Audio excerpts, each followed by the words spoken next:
Yo, what's up, guys? What's happening? It is your boy. Welcome to another reaction. This one is to, well, he changed his name actually. He used to be Dark and Twisted. Now he's, I believe, Dremations, whatever. I can't read. Anyways, this one is called Scary True Craigslist Story. Now, I've heard a couple of Craigslist stories. I hope this one's not the same as the rest of them, but we're gonna find out. So I'll let you know if I've heard it before, and I'll still react to it. We'll see though. I don't have much to say. Hopefully it's not, I haven't heard this story before, but we'll see. Y'all ready for this? Let's go. I never get it on the first try. Let's go.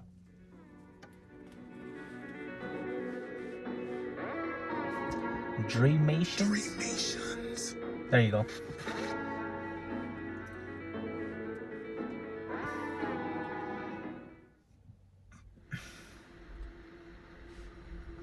We've all heard of the horror stories about Craigslist. Yep. You know, the ones where someone either calls someone to their house in order to sell items for quick cash, or the ones where they go to the person's house to buy something, but instead they're greeted with a horror they will never forget. Well, as embarrassing as it may sound, I am one of those people. It all started when I decided to sell my old car, since I had just bought a new one. I had never sold anything before, so I got my mother's boyfriend to help set up the ad, since he had sold items on there before. Around 3 a.m. in the morning, the phone rang. Who in the hell could be calling me at this hour? True. Okay, so far it does not sound familiar, so I don't think I've heard it before. So far. But yeah, you gonna get a call at 3 in the morning? Nah. I ain't answering that shit. Fuck that. To myself, and when I answered it, it was a man saying he was interested in buying my car. As pissed as I was that he was calling at 3 a.m. in the morning, I didn't want to be rude because I really needed to sell the car. Nah. And to be honest, he sounded like a nice guy. But okay. I wouldn't have cared, bro. I would have been like, boy, what the f you want? But that's typical for somebody to call and sound like a nice person, because obviously that person with bad intentions doesn't want to sound sus, you know? He wants to lure you in. So of course he's gonna sound normal or nice. Choked on my saliva. I would say take precautionary steps first. I don't know, what would be precautionary steps? I don't know.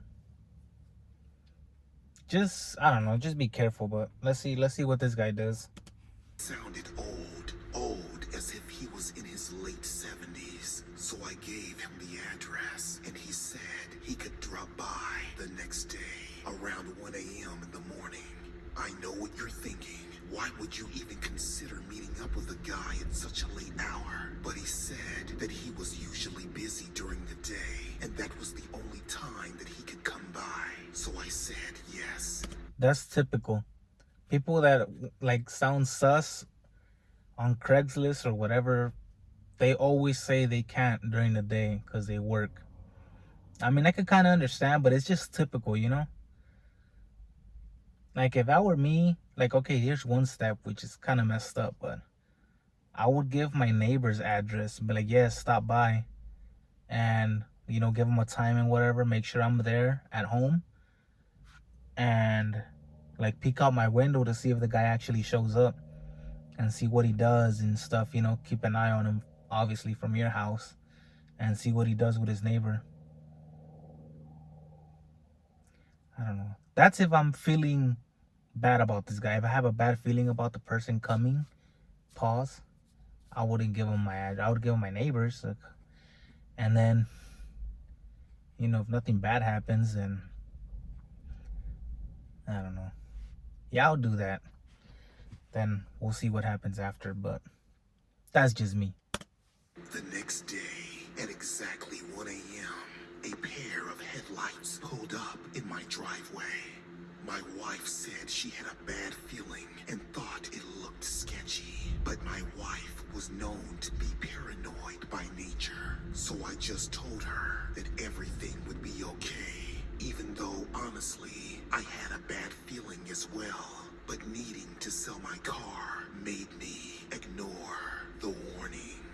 At first, the man just sat there smoking a cigarette and listening to music. Then I noticed another person sitting in the passenger seat. It was so dark that I couldn't make out what either of them looked like. The car was old and rusted, and it reminded me of a getaway car from a movie or something. So I opened the door, walked out, then approached the vehicle. "Hey, buddy," said the driver in The a hell? southern tone. But when I got up to the window, this was not the same old man that I Hold up. All right, I just wanted to put my phone on airplane mode, just in case I received the call. talked to on the phone. He was much younger. He looked to be in his early 40s. His hair was oily and dirty, and he reeked of cigarettes and Jack Daniels. The person in the passenger seat was a teenage boy that looked to be only 14 or 15. And by judging by his facial features that resembled the driver's, he was most likely his son or some sort of kin to him. He looked nervous and on edge, as if he didn't want to be there. "So where's the car?" he said, his eyes darting to his son. I'm doing good. How are you? You good? You chilling? You got the money? That's one thing. Yeah, I got the car. You know, don't you worry about it.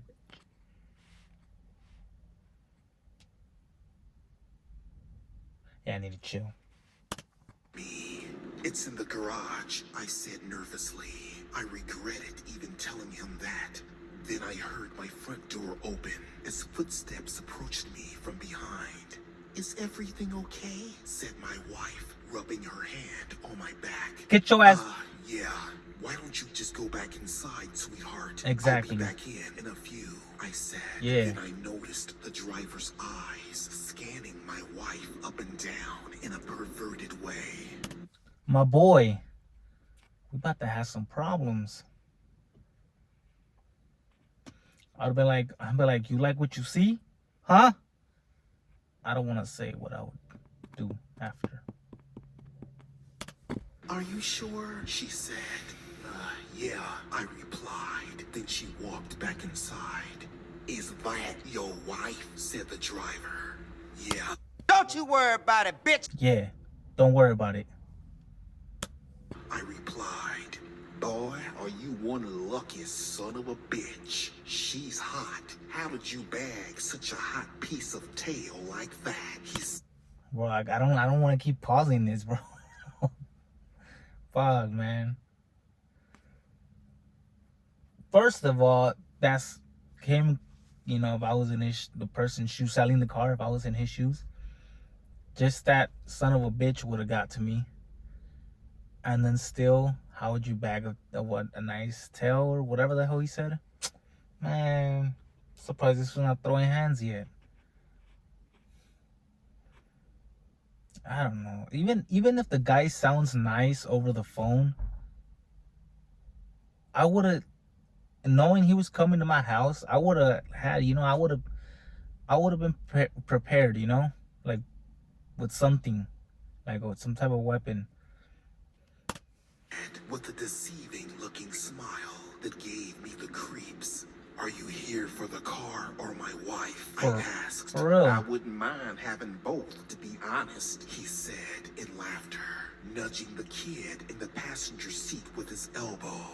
I was 2 seconds away from punching this asshole in the face when he said that. "Relax, buddy. I'm Nah, fuck that. Yeah, no, fuck that. fucking with you, man. Why don't you sound the same as the old man that I talked to on the phone?" I said. Oh man, that was my grandpa. Why didn't he come with you? I asked. Oh man, he's old. He wasn't feeling well. Look, do you want the cash for your ride or not? I got better things to do than to sit around playing head games, he said, continuing to puff on his cigarette that had an ash that was longer than the cigarette itself. I wanted so bad to tell him that the car wasn't for sale any longer, but instead I walked over to the garage and opened it. He then got out of his car while the boy stayed inside. That's a nice ride you got there, he said as he walked into the garage. And how much did you say you wanted again? He said. 15 grand, as it says in the ad. Mind if I take it for a test drive? Nope. Nope. You will not. First of all, get your ass back in the car. This guy, man. For one, I wouldn't have got my eyes off of the dude. As soon as he would have stepped out of the car, I would have found some sus shit already. But the fact that this fool went to his garage, meaning he turned his back to him, I think that's when he fucked up. But no, you can't test drive the shit. If you test driving it, I'm sitting in the passenger seat. There. Bye. I gotta see how this thing works. Not a chance, I said. Either you check it out right here or no deal. What? You don't trust me? Why?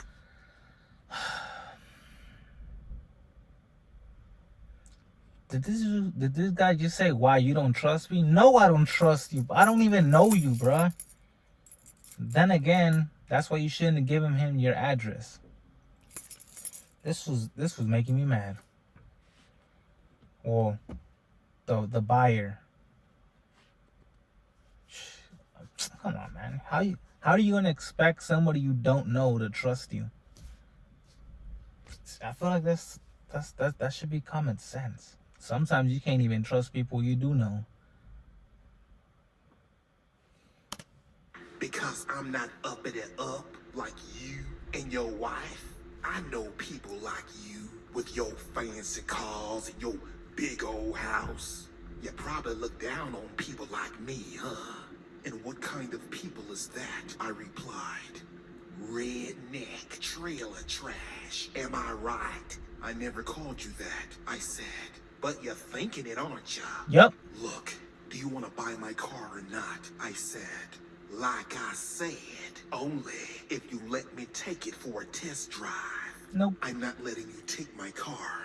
What if you don't come back? Exactly. I would have been like, okay, you could test it. You could take it on a test drive by yourself. Just leave the cash with me. Just in case you do take off with it. We made a deal, you know? Or even if you don't. Hey, you said your son was in the car, right? If you don't come back, his ass is gonna be right here. That shit sounds kind of sus. But hey, if your son's gonna stay here and you take the car, you're gonna come back because you're gonna want to see him again. Unless you don't care about your son, then hey. Why don't you just come with us? He said.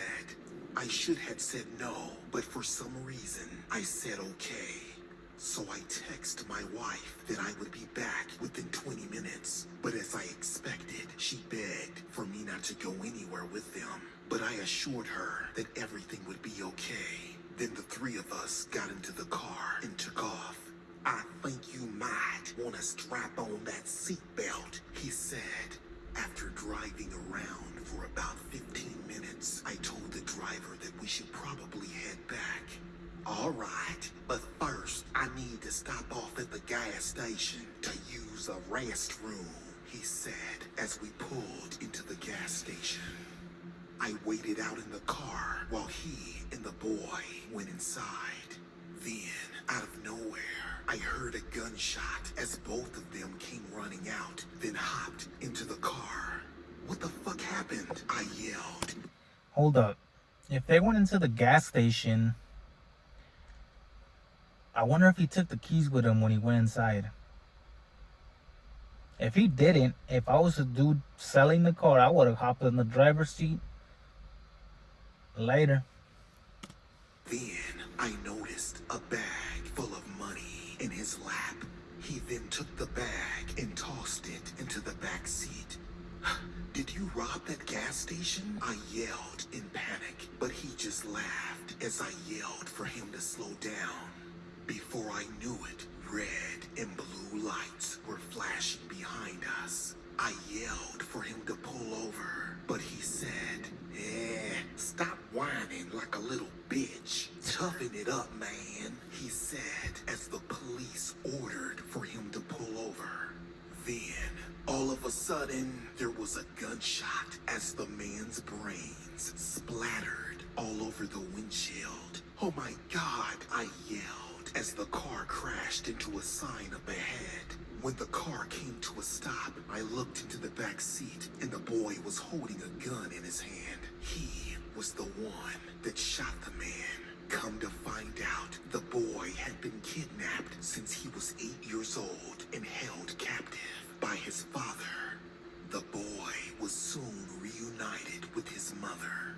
Even though this story has a happy ending, I decided to never use Craigslist ever again. Yo, that was a pretty good story.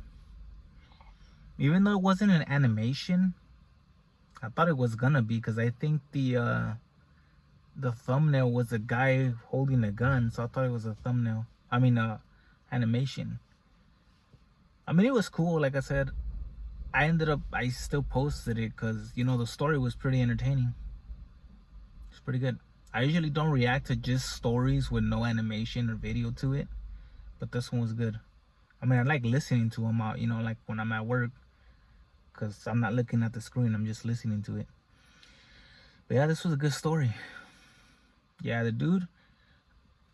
Yeah, that's why when you gonna do something that has to do with social media, especially if you're gonna meet somebody, whether you're selling something, you're going on a date, you're whatever, especially if you don't know the person, it's just best if you just take precautionary steps. Is that even a word? Precautionary? I'm freaking hot. Hold up. Is that even a word? Whatever. Just cautionary steps. I don't know if you could hear the wind. It's pretty windy. Yeah, man. It was a good story. I don't really have much to say for an outro. Yeah. I'm gonna try and keep uploading every day. You know, as long as I can keep this up. Except for Sundays, don't expect the video Sunday. But you know, other than that, every day, reactions, and then Saturdays, usually try and upload a gameplay. If not, it's gonna be another reaction. Or on Fridays, obviously, Scary Fridays. Other than that, I don't have much to say, man. If you guys enjoyed this video, wait, hold on. I know I don't say it, but I do it in every video. Well, Dreamation's channel will be linked down below, and the original video will also be linked down below. If you want to go check him out, check out his other videos. He also has a series, couple series actually. One's called My Girlfriend Tries to Kill Me, which is pretty good. And I think there's a pre-sequel to it. I'm not 100% sure. He has his own streaming app as well. Obviously, he's not paying me to promote this, but I'm just letting you know. I think all his information is on his channel, so I'm gonna link his channel so you guys can go check that stuff out. Other than that, if you guys enjoyed the video, make sure to like, comment, subscribe if you want to, and I'll see you guys on the next one. Later.